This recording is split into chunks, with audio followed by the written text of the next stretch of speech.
देखिए बहुत ही सुंदर विषय है और हम बहुत सिंपल लैंग्वेज में इसको सबके सामने रखना चाहते हैं ताकि इसका सब लाभ उठा सकें। हम जो संकल्प कर रहे हैं, निरंतर माइंड में संकल्पों का फ्लो चल रहा है, उसकी तरंगे चारों ओर फैलती हैं, इन्हें हम वाइब्रेशंस कहते हैं। अब ये तरंगे प्रकृति में जाती हैं, ये बड़ी सूक्ष्म गति है। प्रकृति और इन तरंगों के बीच में रिएक्शन होता है और प्रकृति वही चीजें हमें निर्माण करके कई गुना करके वापस दे देती हैं।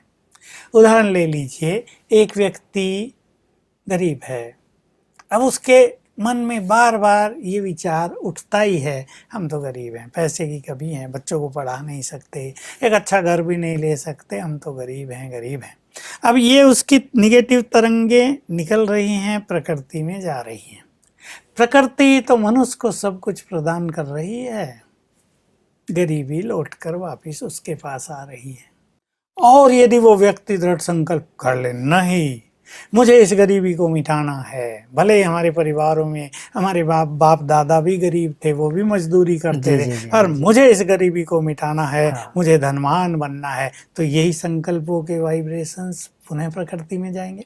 प्रकृति रिटर्न करेगी और कुछ अवसर उन्हें, जिससे उन्हें धन प्राप्त हो सके।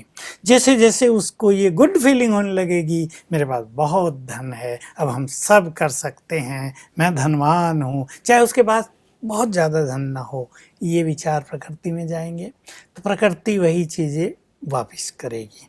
तो हम सभी इस चीज़ के लिए बहुत ही सावधान रहें कि जो कुछ हमें प्राप्त करना है वैसे ही संकल्प हम प्रकृति में भेजें। जी, जो भी हमें सुन रहे हैं, देख रहे हैं, वो एक सुंदर संकल्प कर दें अपने बारे में, आज से मेरे साथ जो कुछ होगा बहुत अच्छा होगा। रोज सवेरे उठ के 7 बार संकल्प कर दिया करें, आज से मेरे साथ जो कुछ होगा बहुत अच्छा होगा। तो ये प्रकृति में जाएंगे और उन्हें महसूस होने लगेगा, रोज अनुभव होगा कि सब कुछ अच्छा होने लगा, जो बिगड़ने वाला काम भी था वो भी संवर गया है। तो इसका सभी को ध्यान रखना चाहिए। इस तरह ये संकल्पों की तरंगों की गति काम करती है। तो आखिर ये प्रकृति के अंदर हमारी रिसीविंग पावर कैसे है, वो रिसीव करके वापस कैसे लौटाती है? देखिए बड़ा गुह्य प्रश्न है और कोई भी व्यक्ति इस पे कभी तो चिंतन नहीं करता है। ये संसार का जो खेल है ये पुरुष और प्रकृति के मिलन से ही चल रहा है। पुरुष माना आत्मा और तीसरी सत्ता है परम सत्ता, जो परमात्मा है। अब ये प्रकृति मनुष्य आत्मा के लिए निर्मित है। जो ये प्रकृति के संपूर्ण तत्व हैं, ये मनुष्य की पालना करने के लिए ही बने हुए हैं। ये रचना, ये खेल ही ऐसा बना हुआ है।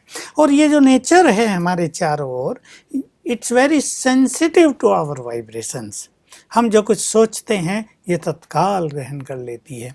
हम जिस कमरे में रहते हैं उसमें मिट्टी की, पत्थरों की दीवारें हैं, लेकिन हम जो सोचते हैं वो दीवारें भी उसको ग्रहण कर रही हैं और फिर रिफ्लेक्ट करती हैं। वैसा ही एक व्यक्ति खराब सोचता है अपने कमरे में बहुत ज़्यादा, वो दीवारें रिसीव कर रही। कोई और व्यक्ति उस कमरे में आ जाए, उसे महसूस होगा। लेकिन भाई साहब, जो आप इतनी गहरी बात बता रहे हैं, आज मनुष्यों को इसके बारे में पता नहीं हो तो दूसरों को बड़ी दोष देता है और ऐसे, ये फलाने खराब सोच रहे हैं। ऐसे ही हमारे सारे वाइब्रेशंस हवा ग्रहण कर लेती है। देखिए बहुत सुंदर चीज है जो योग अभ्यास कर रहे हैं उनके लिए भी, कि एक योगी एक स्थान पर बैठकर योग युक्त है, पवित्र है, सुंदर विचार कर रहा है, उसे टकरा कर हवा बह रही है, वो उसके वाइब्रेशंस को साथ लेकर संसार में ले जा रही है।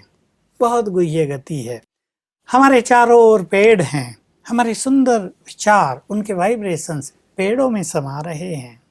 अब जो कुछ उनमें समा जाएगा वही तो उसे वापस करेंगे ना। हमारे पास जो होगा वही हम दूसरों को देंगे। तो इस तरह मनुष्य आत्मा प्रकृति को सब कुछ देती है, जिम्मेदार मनुष्य आत्मा है। क्योंकि देखिए हमारे पास मन की एक और शक्ति है, एक और पार्ट है, वो है अंतर्मन। और अंतर्मन पर मनोवैज्ञानिकों ने बहुत ही जबरदस्त रिसर्च की है और ऐसी ऐसी रिसर्च निकाल करके हमारे सामने रखी हैं कि बहुत ही हम हैरान हो जाते हैं उनको पढ़ करके, सुन करके। यहाँ तक बोल दिया है मनोवैज्ञानिकों ने कि जो हमारा अंतर मन है वो नेक्स्ट टू गॉड है, और अंतर मन में यदि हमारा कोई भी पॉजिटिव या नेगेटिव थॉट्स एंटर हो गया, उसने उस थॉट को ले लिया, तो वो उस पर 100% काम करता है। अब मान लीजिए मेरी सोच नेगेटिव है, मैं यही सोचती रहती हूँ पूरा दिन कि मैं बहुत बीमार हूँ, मेरा पति अच्छा नहीं है, मेरा बेटा लायक नहीं है, तो वो वाइब्रेशंस तो फैल ही रहे हैं, लेकिन एक नेगेटिव सोच निरंतर उसका अंतर्मन रिसीव कर रहा है और उसके सामने वैसी ही सिचुएशन फिर क्रिएट होने लगती है। बेटा और बिगड़ जाता है, पति और उसके विपरीत हो जाता है, बीमारियां और बढ़ने लगती हैं। हर विचार में, हमारी हर सोच में क्रिएटिव एनर्जी होती है, एक निर्माण करने की शक्ति होती है। हम जो कुछ भी सोचते हैं उसका बहुत ही इनडायरेक्टली वे में, जो हमें दिखाई नहीं पड़ता, लेकिन निर्माण होता रहता है। बहुत सारे प्रैक्टिकल उदाहरण देखने में आते हैं। एक व्यक्ति को कैंसर हुआ है और वो बहुत घबरा गया कि अब तो मेरा जीवन गया, मेरे बच्चों का क्या होगा, मेरे धंधे का क्या होगा। बहुत घबरा के निगेटिव सोचने लगता है। उस पर दवाइयाँ असर नहीं करती, उसकी हेल्थ दिनों दिन गिरती जाती है। दूसरा वही केस है, किसी को कैंसर हो गया है और वो मुस्कुराता है, कह रहे कैंसर हुआ तो क्या हुआ, हुआ है तो ठीक हो जाएगा, बहुत अच्छे अच्छे डॉक्टर हैं, सब चीज़ों का इलाज निकल गया है, मैं जल्दी ठीक हो जाऊंगा। दवाई तेज़ी से काम करती हैं और उसकी हेल्थ सुधरने लगती है। हेल्थ पे भी हम ये चीज़ें देखते हैं। एक व्यक्ति किसी इंटरव्यू को देने जा रहा है, वो सोच रहा है, नर्वस हो गया है, पता नहीं क्या क्या क्वेश्चंस पूछेंगे, पता नहीं मेरा सिलेक्शन होगा या नहीं, बहुत मेहनत की है नौकरी पाने के लिए, मेरा तो भाग्य ही खराब है, पता नहीं मिलेगी या नहीं। वो परेशान होके इंटरव्यू में जाता है। अब वो जो चार वहाँ बैठे वो उसके चेहरे को देखते हैं, लड़का बहुत घबराया हुआ है, कुछ प्रश्न पूछते हैं, घबराहट में उससे उत्तर नहीं दिया जाता, वो असफल हो जाता है।